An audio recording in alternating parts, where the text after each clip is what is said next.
Hello, my people.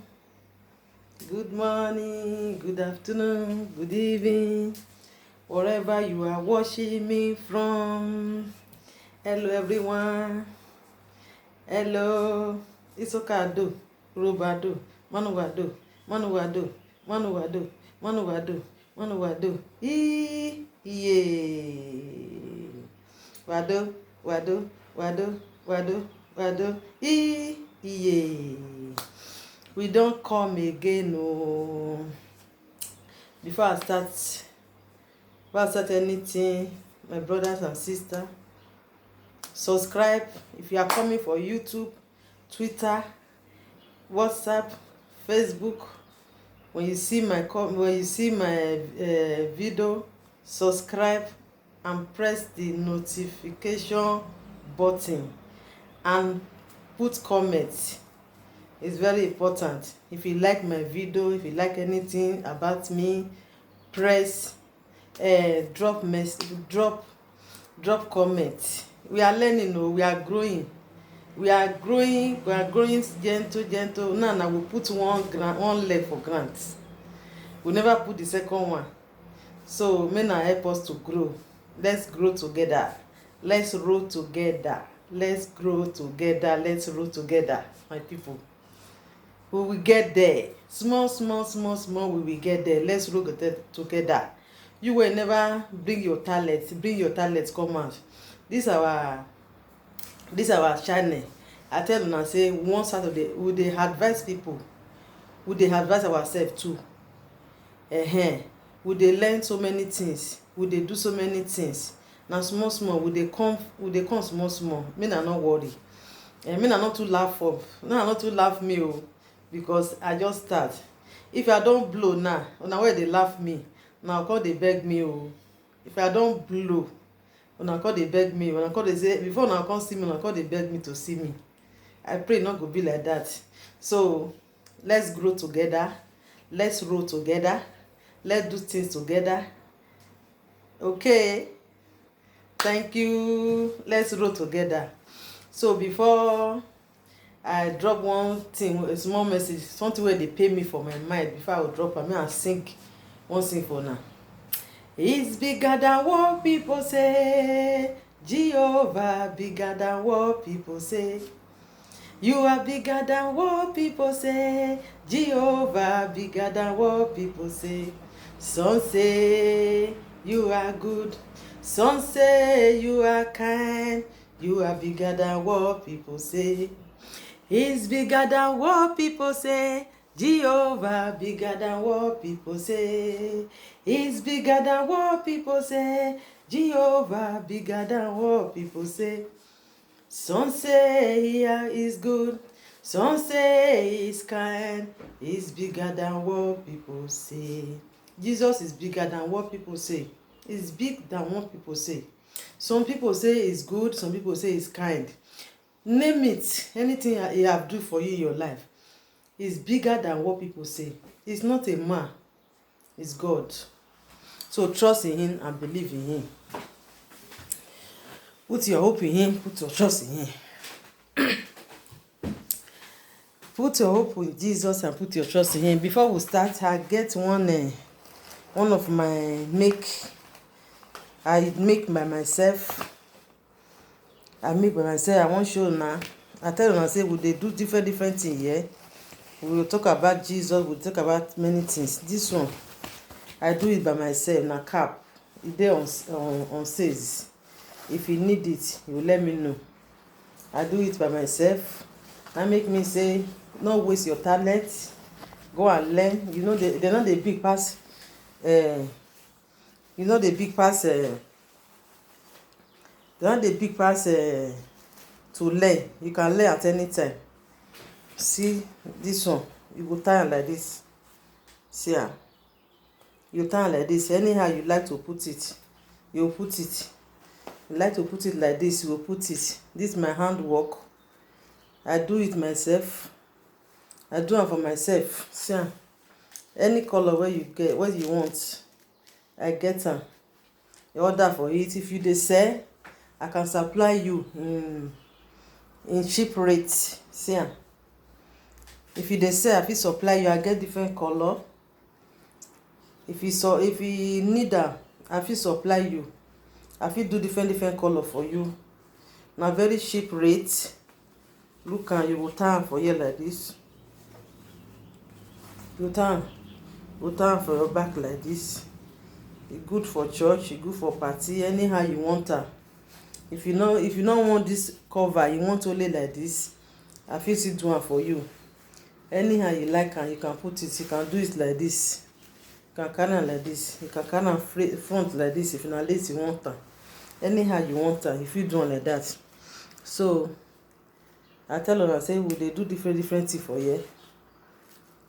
We dey do different thing for here. So he's bigger than what people say. Jehovah bigger than what people say. He's bigger than what people say. Jehovah bigger than what people say. Anyhow you want am, you can do am. So we dey do am at very cheap rate. E no too cost. E no too cost. Very big rate, cheap rate. If you want am, you fit inbox me. See am, I get different color. If you know say you wan buy and sell, it's more cheaper again. So see am, see the make. Okay, so support me, support your sister. We dey grow. So I say make I show una. See am, na good cap. Different color dey. Anyone you want, any type you want, I fit do am for you. I dey sell them. Na me dey do am by myself. So if you order for any color, I go do am for you. Thank you for this one. I tell una say we dey do so many advertisements for ourselves and for the things of God. We talk about things of God. So wetin I want, small thing wey I wan talk for here today. I wan talk about parents wey be say e dey spoil children with money. E dey spoil children with things of this world. Now I wan talk. Our parents, some parents, no be all, dem dey spoil their children from small pikin come. Dem dey spoil their small pikin from the small pikin come. I know say na God dey follow person train pikin, but you wey be parents, wey you no dey advise your pikin, wey you no dey tell your pikin say this one you dey do e no good, you no dey give am better road, you no dey show am better road. Wey you dey use small pikin of 10 years, of 5 years, you don dey give am 2,000, 3,000, 4,000. You don dey buy shoe of €200 for am. You don dey buy two of 30,000 for am. If you don grow, how much you wan come buy for you? If you don grow, the pikin go come dey condition you.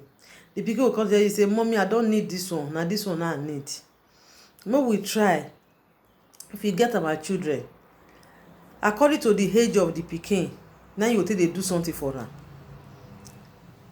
Because if the pikin grow with all those things wey you take dey teach am, and I know, na you go talk later. The day wey you no get to give am, so if na girl, you go dey find boyfriend dey go. If na boy, you go dey do arm robber. I get so many friends wey dey beginning spoil their children with money, with things of this life. Even food, e no good make you dey overfeeding your pikin. You no dey take am dey do, you no dey do am good. If you too dey overfeed your pikin, if the pikin comot for your house, e go school, e go school for another place, the pikin go suffer am. Or e go travel, the pikin go suffer am. Make we try to train our pikin in a good way. Me wey I dey talk, so I no dey perfect o, but your pikin, make sure say you dey teach am. Even though say na boy, even though say na girl. Some people go say because of boy, they no go teach am. Na boy no dey do anything. No, boy dey do something. Wetin you wan teach the girl, teach the boy, because you no know where the boy go go tomorrow. For Europe now, many people wey many boys wey dem no know how to cook, wey dem no know how to do anything, wey dem come Europe, dem suffer. Even to boil rice, dem no fit boil rice. if it to boil indomie, they no fit boil because their parents they no teach am. They no teach am. Make we try to dey teach our children, especially people where their children never big now. Their children still small. So make we try, make we dey teach our children. If for house thing, make sure say if you get 3 children, get 4 children, tell them, my pikin, you go dey sweep ground, you go wash bedroom today, you na all the whole table, everything na this one you go dey clean every morning. Share work for them. They do am well, they not do am well, you know say you don dey teach them, they go dey used to. Small. If you wan cook, you carry them enter kitchen. Na this dey take dey put maggi o, na this dey take dey put salt o, na this dey take dey put this one. The pikin go dey grow with wetin you dey teach am. The Bible say train your children so that their day will live long. Train your children so that they no depart from it. No use money to train your children. No, you know they take dey do am good. No use expensive thing to train your children. You know they take dey do am good. You dey spoil am. No be better way be that. If you wan train your pikin, train your pikin. If the way they do things at home. Some children they don't know how to sweep. Now they be 12 years, 15 years. They no fit sweep their house. They no fit sweep their room. They no fit arrange their clothes. Some children, if you reach inside some children room, everywhere scatter. One day when I go my friend house, I enter in children room. The children room be like all those crazy people where they scatter something for inside house. Now I say, what be all this one?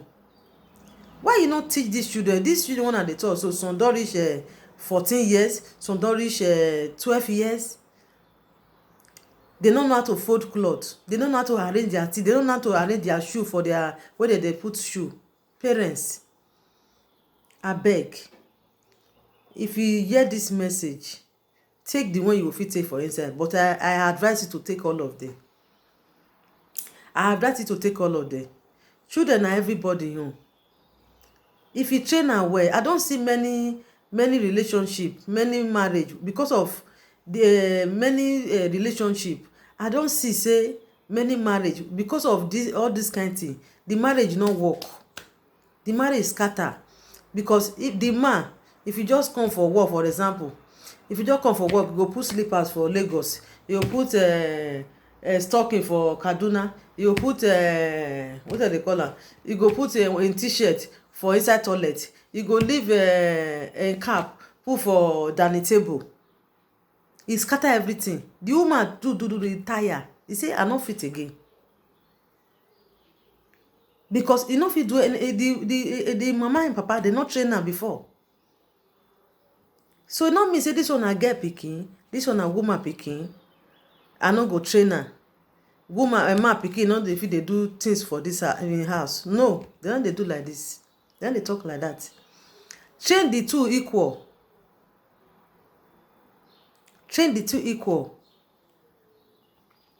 My sister, train the two equal. E go help you and e go help the pikin. Not to say especially some people wey dey Europe, say na Europe but Europe pikin, if they eat finish, they go leave plate for washing hand basin. If they eat finish, they go leave plate for this for table. The mama go carry am. No, even the Italian people, the European people, they teach their children. Now we wey be Africa, now we dey do oversabi, we wan do madam, we wan do European. Make na stop to do that European. Your pikin you don reach 15 years, 10 years. You know they fit put water for fire take do spaghetti. You dey spoil that pikin. Give your pikin homework. Teach am how to take dey do something. Even some mother they no teach their pikin how to take greet. Their children they no know how to greet. Pikin wey don reach 14, 15 years, 10 years. Because say you dey Europe, you no teach your pikin how to greet for your language. Na very wrong thing. E no good. If you look this message, try make you watch this video finish. If you come across this our YouTube channel. You go wake in the morning, your pikin no fit greet you with your language. You go wake in the morning, you know fit people go come your house, your pikin no fit greet, you no teach them how to greet. The thing dey imagine me o, especially people wey dey read the Bible every day, people wey dey talk of God, people wey dey read Bible every day, they no fit teach their pikin how to greet. Some children go come, they go some people go, you go go some people house, their children sometimes if they wan greet, they will use afternoon take do evening, they go use evening take do morning, because the parents no teach them, because the parents no teach them how to greet. My sister, make na dey teach una children. I no dey perfect o, me wey I dey talk, I dey try by the grace of God, but make we learn how to train our children. Make we no use the Google thing. I wan go buy marker dress for her, I wan go buy skirt for her, I wan go buy, you know how much I take buy cloth for my pikin. You dey proud for wetin to buy money wey take buy cloth for your pikin, but your pikin no get character. You dey proud say you buy shoe of €200, you buy slippers of €100, you buy shirt of €200, but your pikin e no get character. You no fit, if you with am dey waka, if una see una brother and sister for road, e no sabi greet, wetin you gain? You gain nothing. So we parents, especially women, because na we the children dey stay with pass, make na train our pikin. Make na look the Bible, the way Bible say make we train our pikin. Make na train our pikin like that. Make we train our pikin like that. Make we teach them, share work for them. For house, share work for them. If they come for school, tell them this weekend, you na so na this na gas you go dey clean, you na ground you go dey sweep, you go dey wash toilet today. Every Saturday, share work for them. If na the one dey go school, if they dey holiday, share work for them. You na washing machine, you go pack cloth wey dey washing machine. Share work for your children. Teach them how to greet. No give them overfeeding. Some women, they go cook, they go give their children this one, they go give you, you want this one, you want this one, you want this one. The food wey they go eat, they go come talk to I don't know what I want to call her. They go talk to obey. They no go fit, they no go fit dey eat again. They no go fit dey do anything again. So no talk say you dey do good for your children. Not talk say na good. Train your children. Teach them the way they will take grow. E no be by say na me good pass, na me sabi train. Anything wey my pikin want, I dey give am. Stop to train your children with all that kind life. You go buy expensive clothes, you go buy, na so many children wey dey spoil today, wey dey join cult. Some their mama dey Europe, they go give the pikin of 10 years 15 years, they go send €50, €30, €100, go give the girl, go give the boy. The next week again, the pikin go call you say, mommy don finish, you still send go give her.